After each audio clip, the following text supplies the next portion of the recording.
Good morning, and welcome to the Grief Support Group. I'm your host, Alex Piscatelli, and this is the show where I talk all things pop culture, my research on grief and media, and I answer your advice questions. Okay, so it is a sunny, beautiful day, which is great because I'm wearing a tank top. And which doesn't feel relevant, but you know what? It's a new tank top. I feel good in it. Like I feel young, wild, and free, which is good because these are my final days of being 29. And today is my final day of being a student here at San Francisco State University. Wow, the crowd goes wild. This is crazy. This is my last show at KSFS, obviously. Although, who knows? Who knows if I'll come back again? I say that, and you never know. But this is my last one, certainly as a student. And yeah, this is crazy. I can't even believe it. I feel like it's been just like, I feel like I talked about this before, but this whole semester has just been like, oh my God, this is my last semester, but like, I'm not going to think about it because like, obviously I have my thesis to work on, like I have things to do, people to see, whatever, someone to be, but yeah, we're here and this is the final one and now I'm graduating. So on Saturday, so today is May 14th, once again, sunny, there's one of those carts outside. Anyway, but I'm sweating. That's how sunny it is. I'm out of breath. That's how sunny is, which is great because you know that's how it should be during my birthday month. But I haven't even been able to think about my birthday month because once again, it's May 14th right now, a Thursday. Saturday is when I walk the department stage for the Department of Broadcast and Electronic Communication Arts here at San Francisco State University. And this is when I get my master's degree. Well, no, not actually. I guess it gets mailed to you and you had to have like a diploma address online, but I think we're moving. I hope my diploma doesn't get lost in the mail because my undergrad diploma, like I don't know where it is. I feel like it's like folded somewhere. I didn't put it in anything, nor did I like frame it or anything like that. And I remember in undergrad, I was like, what should I do with this? And someone was like, oh, put it like on your fridge. So like me and my mom like had it on the fridge. So I don't know where it is now. But this diploma, I actually want to like preserve because I was thinking about this a lot and I'll get to this in my research segment. Wait, did I say what show this is? This is the show where I talk all things pop culture, my research on grief and media, and I answer your advice questions, of course, but you know how we just get right into it. But anyway, I think I do a really bad job at celebrating myself or like feeling proud of myself or whatever it may be. And I think that I'm trying to be better about it. So I really want to like frame this diploma, but I'm not going to do it with those $200 frames from the bookstore. Like I am going to get a frame that I love and that I find cute. And I saw people online do like little, like they like wrap the, not the frame itself, but you know, the like white border that's inside a frame when it's like a nice frame or whatever, like they wrap that in fabric and it like looks cute. So I think I'm going to do some sort of fabric situation, RIP Joann's, but Michael's has some fabrics, although they're like Nintendo fabrics, like it's like Mario. But anyway, we'll make it work. We'll figure something out. But I want to put it on the wall, like hang it up because I think this is something I'm literally like, it hasn't hit me yet. I'm graduating from my master's program. This is something that I've had a goal to do for so long. And I was telling Jack just now, because today is my last, obviously, KSFS show, and then it's my last class that I have today too, which will just be a fun one. It's my death and dying class, and we're like giving each other little cute notes and all these things, so it'll be fun. But I was telling Jack as I was leaving, husband of grief and media, as I was leaving the home, I was like, I'm not going to say this is my last day of class ever as a student because like I have no idea. I don't know. I love being a student. Like I may do it again.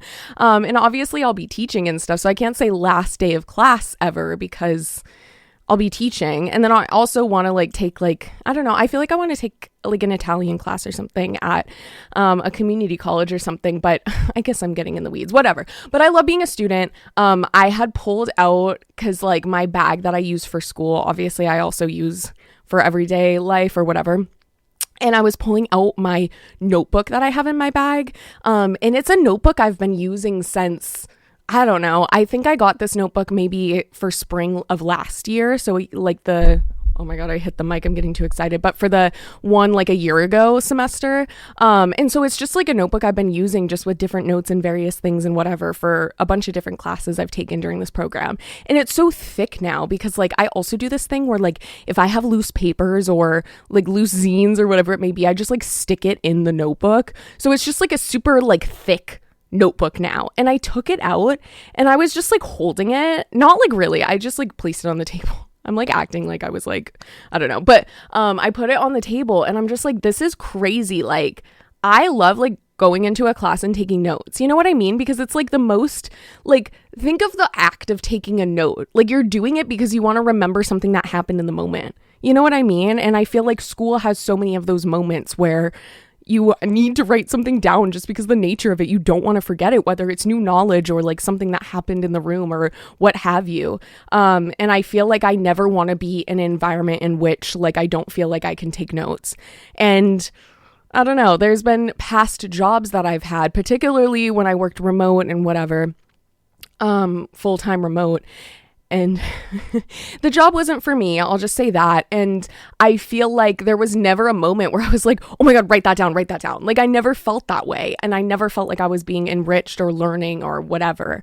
So it's like a very simplistic way to say it, but I just always want to be taking notes. I always want to have new information coming around me and flowing through me, but also like I'm in the atmosphere of it. Like it's like aerosol, like how they, I don't know, whatever. So that's how I feel. I was gonna say like that gif of, or not gif, that like image of the meme of like the two people talking that like spread during COVID, and it was like the red particles and the blue particles. That's what I want, but like information, not sickness. So anyway, I am feeling good. Last day, last show at KSFS. I guess for some housekeeping things just to begin the show, as I'm however long into the show already. But this will be not my final podcast ever. I will be continuing it. I just don't know to what capacity yet, because at the moment the focus is going to be on Grief and Media Project. So for those who don't know, I have been doing videos I have it on YouTube and on my Substack, and then, you know, like throw in an Instagram reel or two. But I've been interviewing people at Rasputin Music in Campbell on the media that helps them understand and cope with grief. So that's been really fun to do. It's going to be like an every Monday thing. I already have 3 episodes out, which has been very fun to work on. And I don't know, I just feel really excited about it because I think it's fun to work on like a new skill, I guess. And it's really funny. We just did an interview on Sunday, on Mother's Day, actually, which will come out not this week, but the following week on May 25th. And I was like really hungover, I can't lie. So it's like also a skill of like, oh my God, I need to like look cute and be presentable. Cause obviously like a podcast or whatever, you can like just, well, people want to do video podcasts now, but I don't think that's the true podcast. But if you're doing an audio podcast, you don't have to worry about that. Whereas like if you're on camera, like it's a different skill set, I think, that you're working on. And so that's a skill set I want to be working on. So I'm super excited about it. So yeah, stay on the tune for that. I don't know what stay on the tune means, but stay on the tune for that. And then stay on the tune for more grief support group, because it will be back in some capacity, but I'm probably going to take the rest of May off after this because obviously graduation plus birthday shenanigans. So I want to talk about turning 30 on Monday.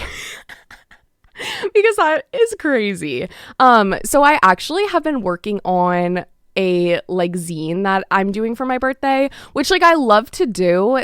My first zine I ever made was last year, and I did it for a class, but a final project for a class, but around the same time was my 29th birthday. Which I always felt like 29 was a really sexy year. The reason being is just because obviously it's the last in your 20s. Like you're the oldest you'll be, but in your 20s. So it just feels really good. And then I remember growing up, like if someone like asked my dad his age, like jokingly, he would always be like, oh, I'm 29. So I was like, that's a desirable year. Like people want to be 29. Like I'm going to embrace this. And quite frankly, 29 was like a really great year for me. Like I felt really good the last year of my life. And so I'm super excited for what 30 is going to bring, because if you really like take it in. Like 30 is younger than like 27. 30 is younger than 26 for sure. 25 is like a really weird age. Like no one wants to do that.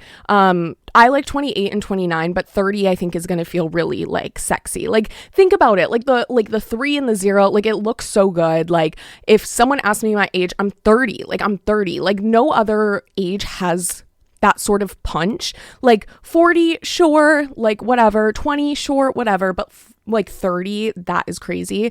So I'm super excited for it, and I've been working on a zine for it. And like it's so lame because like I don't know, I see people do the like 30 things I learned by my 30s or whatever, and I didn't want it to be cliche because like I don't feel like I'm a particularly cliche person. I think I'm really I think I try to be really sentimental, and I don't want to do things that are like 30 lessons if it's like cliche, like love yourself, you know what I mean? But I wanted to read some that I wrote, even though I'll be doing a zine. Or should I just read them all? I don't know. I'll start reading them and see what the vibe is. But I actually wrote this like 2 months ago because I was preparing for what my 30 zine would be. So I may disagree actually with some of the things I wrote. And I didn't read through it before I'm about to read this right now. But I wanted to discuss the 30 lessons I learned by 29.98. I guess I should say. Okay, so I'm just gonna read them off. I don't care. Okay, number 1. It does not matter if it's 8 p.m. Drink the, can I say DAMN on air? I don't know. Drink the D word matcha. 2. Routines are good. For example, every night at 8 p.m. I drink the DAMN matcha. 3. If you cut your hair, you might regret it, but that's okay. It's better to regret than to never decide at all. 4. Don't have regrets that are more consequential than a haircut. Accept that you made the best decision you could have with the information you had. 5. Always say yes to babysitting your nephew, a call with your sister, and dinner with your best friend. 6. If someone you know wrote a book, read it. If they started a business, buy something from it. If they're in a play, go see it. I'm not even just talking friends, for which the support should be a given. If you know someone and you like them, support the things they're doing, because you never know how it could encourage them, and the world needs more people pursuing the things they're passionate about.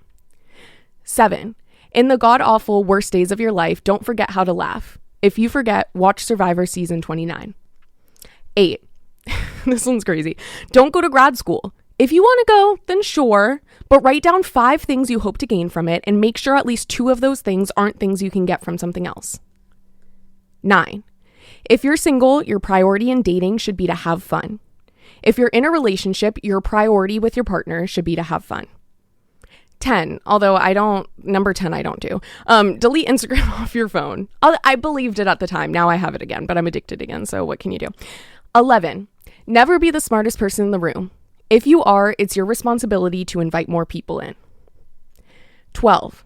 My dad always said that 2 out of 10 people are going to love you, 2 out of 10 people are going to hate you, and the other 6 can go either way.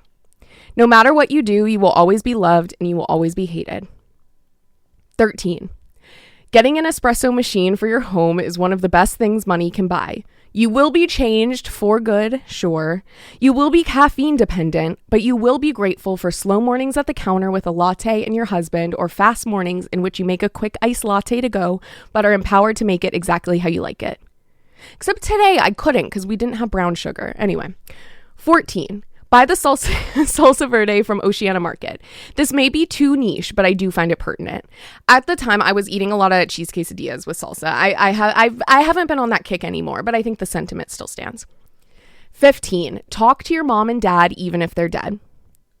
16. Talk about your mom and dad, especially if they're dead. 17. Get a cat and tell her how much you love her. She will understand. 18. Read, go to the movies, listen to new music, and listen to podcasts. And don't feel guilty for spending time with any of these art forms. These are often solitary activities, but there's thousands of people out there enjoying the exact same art that you are. It's nice to do something alone in community. 19. Make art for yourself and not for the audience you think it'll speak to. The best artists you've ever encountered created their art via an entirely selfish act. This is good. Art should be selfish. 20. If someone wants to talk to you about astrology, let them. It doesn't matter if you don't believe in it. You don't have to. They're likely just trying to connect with you and understand the world around them. 21. If you know someone who is grieving, ask them how they're doing. 22. Nostalgia is powerful. It's our desire to connect with a past that is dead and gone. Nostalgia is grief. Reminisce and bring the things you loved into the present once more. 23. Journal. If you have an excuse for why you aren't able to journal on a particular day, journal about it. Also, mind you, I don't journal every day, but that's something I would like to do. Okay. 24. Did you just see an advertisement for $1 oysters? Drop everything and order 20. 25. Friendship is not a game and it is not a competition. If you're always the first one reaching out to a friend, who cares? Reach out again if you have the urge to. If your friend is accomplishing something before you, good. They deserve it and it's not about you. 26. People in Italy do not go out in their pajamas. This is a deeply American thing to do. I will not, for example, dress to the nines to sit on a flight, but in everyday life, I have noticed a strong correlation between looking good and feeling good. 27. Reach out to younger members of the family. Your little cousins shouldn't have to reach out to you first. 28. People love you everywhere you've ever been. We can't possibly contemplate the impact we've had on others. Whenever you feel compelled, tell someone what they mean to you. 29. If you're loud, be loud. In happiness, in sorrow, in love, in grief. Shout all your emotions at the rooftops, even if it feels like no one could understand you. Someone, somewhere will understand. And then 30, I said, watch the sunset. The sun never changes. It always sets exactly like it should. Even as you change and get older, you will watch the sunset in the exact same way that you always have. I don't know why I'm crying. Okay, well, that's that. Those are my 30 things for 30. So I'm crying now, and I hope you enjoyed. I obviously need to release the zine, so if you want a zine, just reach out. And yeah, we're going to get into our first music break. This is a Alex playlist. Like when I tell you this is an Alex playlist, it's because this is an Alex playlist. So we'll get right into it. Starting first, I'm sorry, but with Drake. Welcome back to Grief Support Group. This is your host, Alex Piscatelli. You just heard Headlines by Drake and 5 O'Clock by T-Pain, which, mind you, Spotify just for their like 20th anniversary, I believe, released like a little, you know their little analytics stuff. They released your like top songs of all time, and of course mine is 5 O'Clock, because why wouldn't it be? It's just like, what do you do when you're like 15 and the greatest song you've ever heard is released? Because that's what happened to me in 2012 with 5 O'Clock. I love it so much. And there's the part, the Wiz Khalifa part where like he's like iPhone plugged in the wall just waiting for me, and like all I can think of, because in my childhood house growing up, this is like so specific, in my childhood house growing up, in the study, like in the room where like we had a TV and like bookshelves upon bookshelves and stuff, and it was like my dad's like study, like I would have sleepovers in there. And there was like, for some reason, a plug on the roof, like on the ceiling, like for some reason, I don't know why, just like a outlet on the ceiling. And like, I don't even remember who it was. I had a friend like freshman year of high school who just like would plug in their phone to charge up there. And it was like a Samsung like flip switch, whatever. I don't know. But they would plug it into like the roof of the ceiling, and it would just hang down. And I'm just like, when I hear iPhone plugged in the wall just waiting for me, all I can think is just like an iPhone plugged in the ceiling. I don't know. Anyway, okay, so welcome back to Grief Support Group. Once again, this is my final show on KSFS as a student. I'll say that. But I think, yeah, we'll see how it goes. But we're taking a break after this. But we are at the point now, because I didn't get to it last week. We are at the point now where we're going to answer advice questions, and we have 2 today. And I was like inspired because I love 5 O'Clock and I love Headlines by Drake. So I was like taking a ton of notes as I was just listening to those 2 songs for this first advice question. I'm super excited to answer it. Because yes, I have some thoughts and I'm connecting it to media, because why wouldn't I? So this person asked, they said, what do I do if my friend is in a bad relationship and they're the one making it a bad relationship. Okay? So your friend's in a bad relationship and it's their fault. They're the one making a bad relationship. So first of all, like, I was just thinking about it and I wrote it down and I said, is your friend a man? That's all I want to know. And what is he doing? How is he making it bad? That's what I want to know. Obviously, there's so many different, like, paths this could go down because I have no idea what your friend is doing. I would think if it was like something super, super, super bad, you would probably like say that. Just sounds like it's not a good relationship is what I'm going to say just from the one sentence question you had said. So like, first tip I want to say is this, because I do this sometimes. You know, when you want to gossip and you like really want to gossip, but you're like, let me do this in a way that doesn't sound gossipy. I do this all the time. So no one start noticing this in the conversations we have with each other, but like I'll be like, how are you really? Or like, how is your relationship with Frederick? Like I feel like I'll like say stuff like that to be like, how are you? Like, again, I'm not doing this in a way that is like trying to get information out of them. It's just because like sometimes I'm really nosy and I just want to know. So it's like you want to gossip in a very calm and rational manner. So it's like, how are you? Or like, how are you doing? So I think you can first ask that because maybe your friend already is telling you all these things. I don't know if you're just witnessing it. I don't know if they've called it a bad relationship. I don't know what all the vibes are there. But I think like getting more details for you as a friend could be helpful so you know how to help them.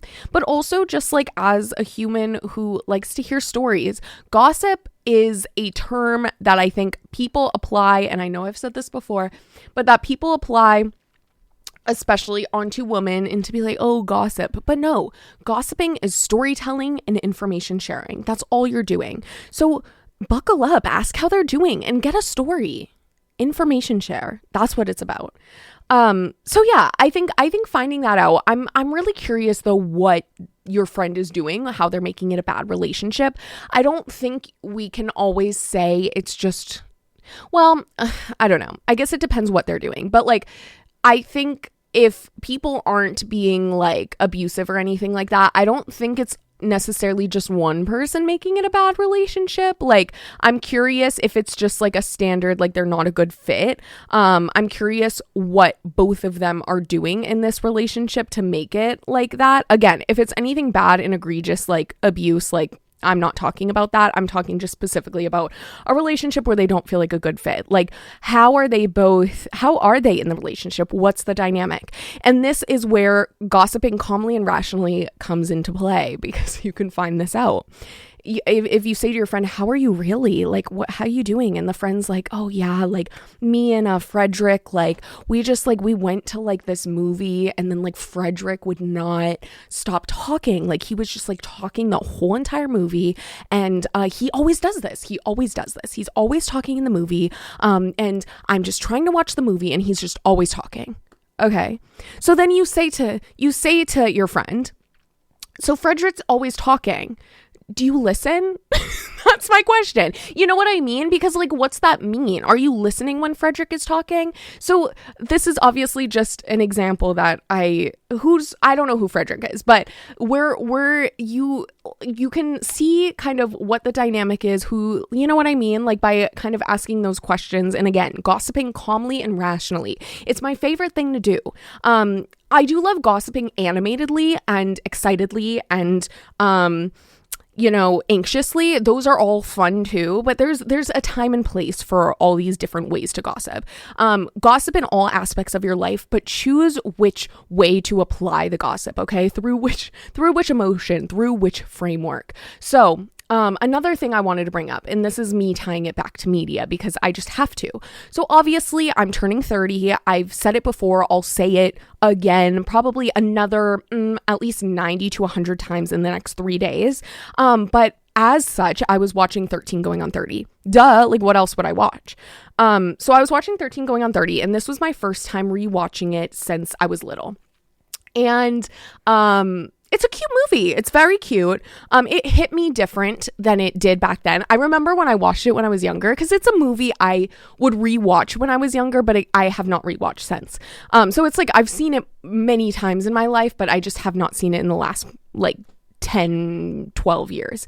And so I remember when I was little, well, first of all, when she does the like Thriller dance at the party, I remember when we would watch it when I was younger, my dad really wanted to organize a flash mob at Parkway Plaza Mall in El Cajon, or like somewhere, Grossmont Center, I don't know, somewhere in San Diego.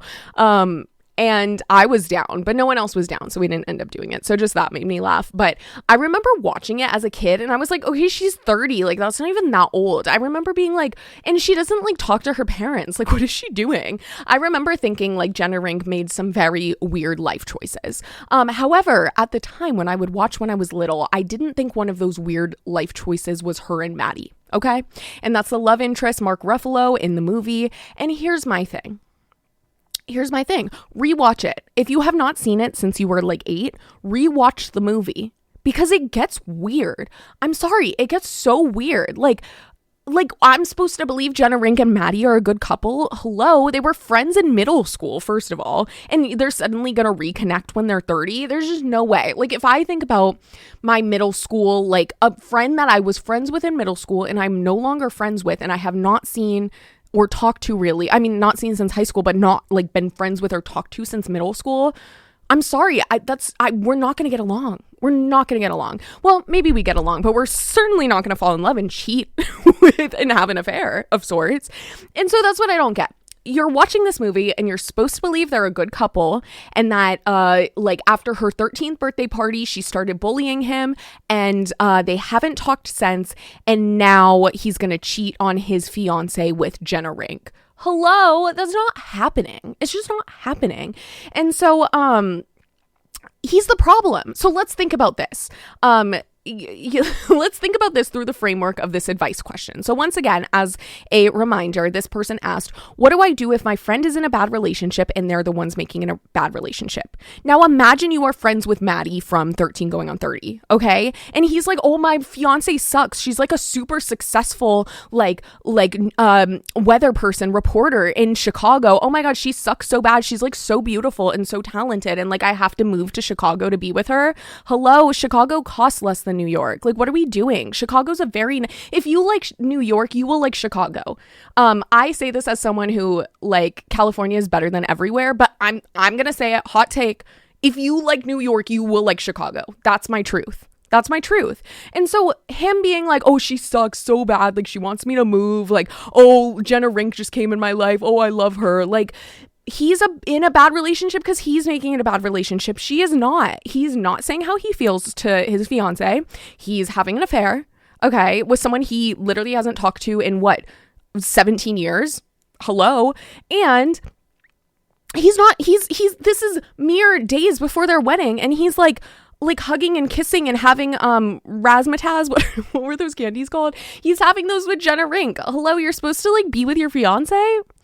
It's just crazy. So if your friend is Maddie, what would you do? You would say you're literally cheating and like you're being awful. You would tell them.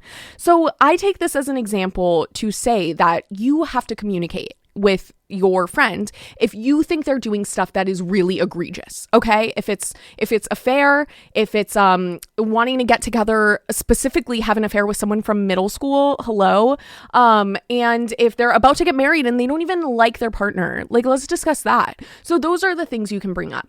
If it's something that I wrote down in the notes I was writing, I said some people self-sabotage, some people give in to dumb urgencies, but decide when you need to say something and when you need to let them learn on their own. If they're just in a relationship that like there's nothing that egregious happening, but they don't get along and they don't communicate, like not about big things like having an affair with your middle school crush, but like if they're just like not like on the same vibe a lot of the time, I think you have to let that play out. I think you have to let them figure it out. You can again gossip calmly and rationally rationally, say little comments here and there, like, I don't know if this is a good fit for you. But yeah, you're not going to want to be like, break up now. Because I think one of the best pieces of advice I've ever gotten is my parents told me, if someone is complaining to you about their relationship, don't start complaining about that person too, because that person is going to choose their relationship over a friendship. They just are. That's how it works. Our society props up like romantic relationships above all other relationships. And even if someone thinks, oh, like I trust my friend over my like romantic partner or whatever, like they have to figure it out on their own ultimately. So don't complain about their partner. Certainly don't complain about them like super explicitly, again, calmly and rationally. But yeah, I think you really need to figure out the level of egregiousness and then decide from there your plan of attack. Last thing I'll say is that in 13 going on 30, so when she comes back to her 13-year-old self, like it was all like whatever, she came back and then like her party is happening and she's like, oh, Maddie, like, okay, now that like they got together when they were like, or they were gonna get together when they were 30. And she's like, oh my God, Maddie, I love you. And then they get married. Okay, so they're supposed to be middle school sweethearts.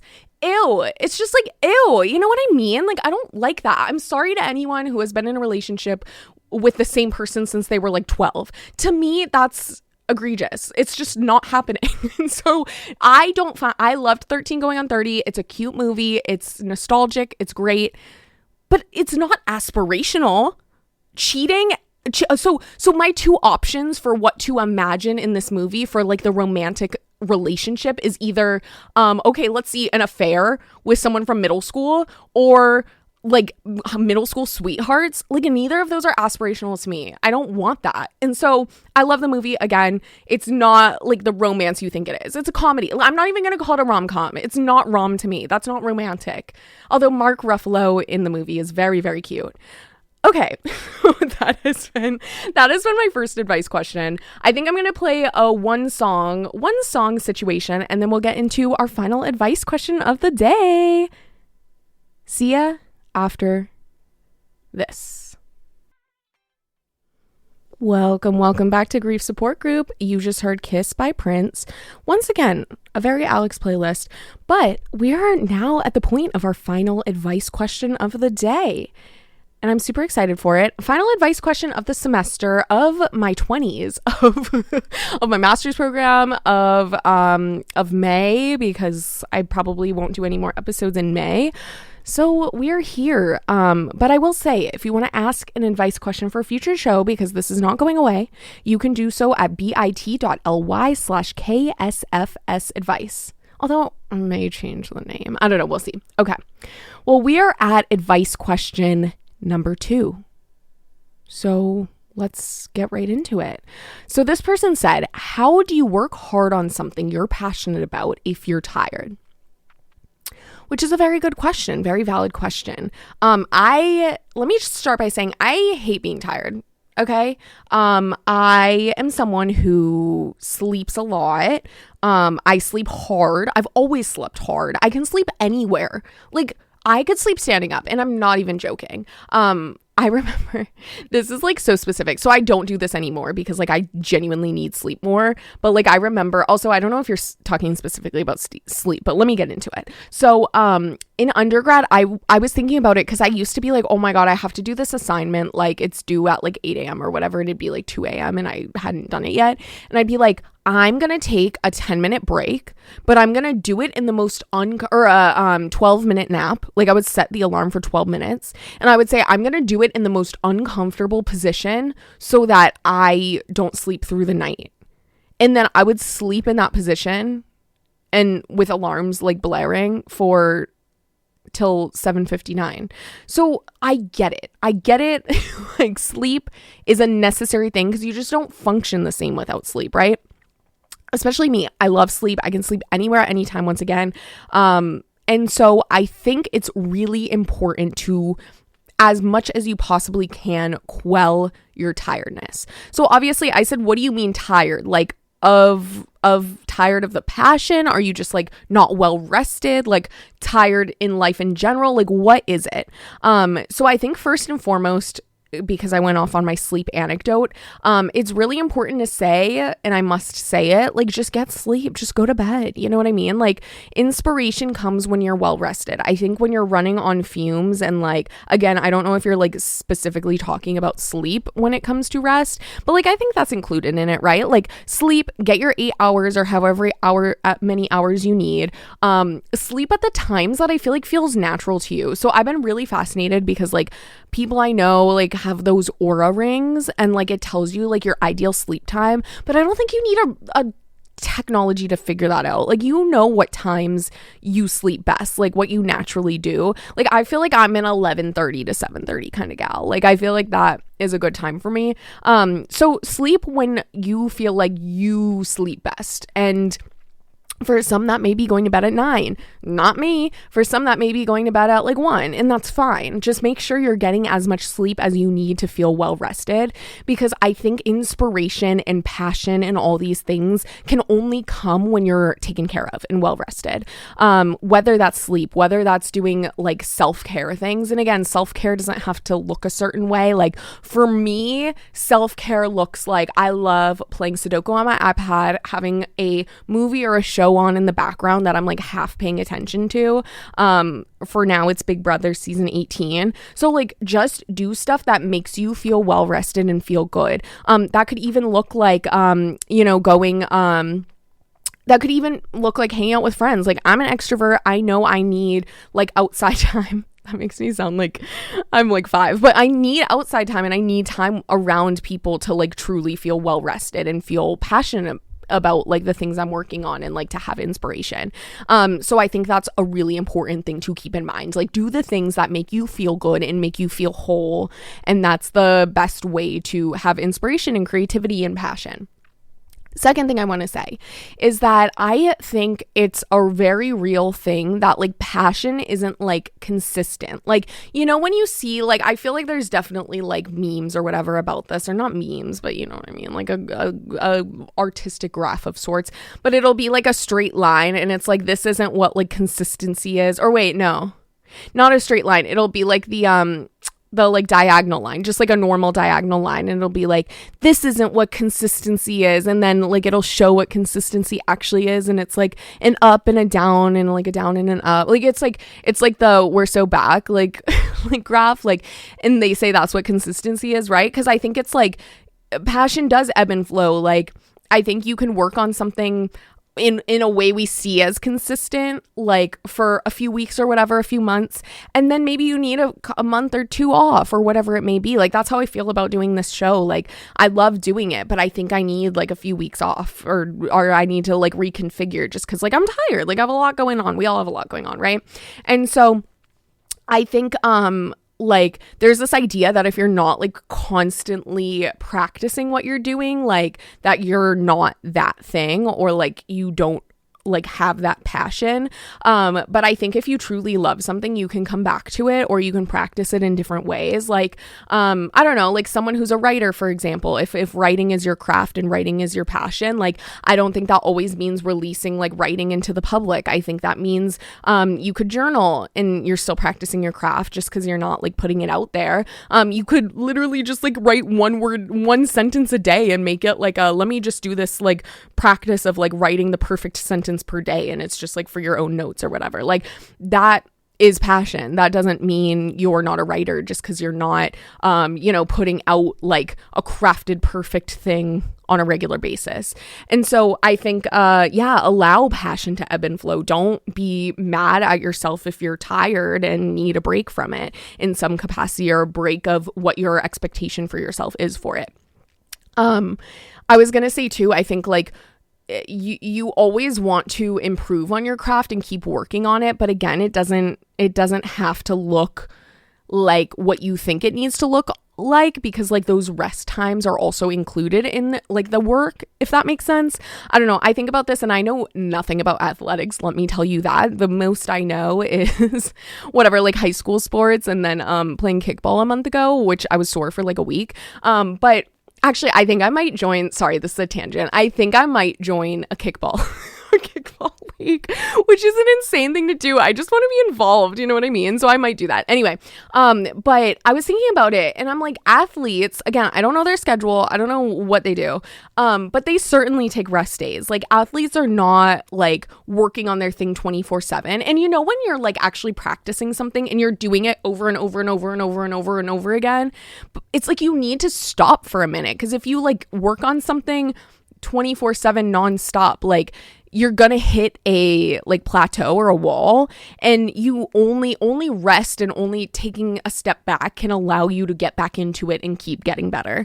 So yeah, I think about athletes, they obviously must have rest days, right? I don't know, like when my friend Nate tried to send me like a half marathon training that I did not take into account, he gets really scared I'll like injure myself during a half marathon, and I just kind of start running anyway. But it had rest days, you know what I mean? Like if you're training for something, if you're working on something, you have those rest days baked into your schedule and into what you're doing, not because you're on those days not whatever you are, a writer, an athlete, a musician, whatever it may be. It's because that's included in being that.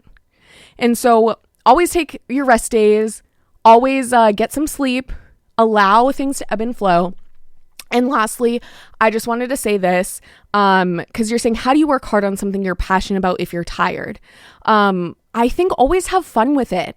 That's my biggest advice. For me, maybe it's because I'm a Enneagram 7. Because you know what I mean? Those Enneagrams are like, oh, what like drives you in life? And for me, as an Enneagram 7, I'm driven to have fun. I just want to have fun. If I'm not having fun, I don't want to do it. I don't want to do it. And so I think it's really important to make sure whatever it is that you're passionate about, like you keep the fun there. Because if it turns into something that is a slog because you're like, oh my God, I'm so tired, I just have to continue doing it.